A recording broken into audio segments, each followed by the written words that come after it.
Alright, so here's one for the car guys.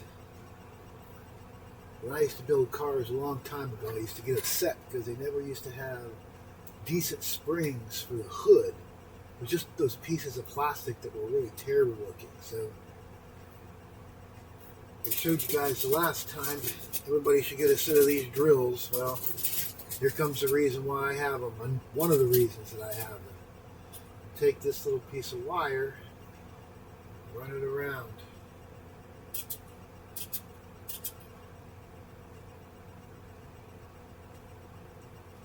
All the way around. Push it together.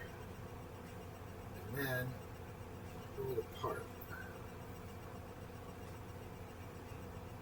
It's been a while since I made one of these, but if you practice at it, you can pull them off and make really nice,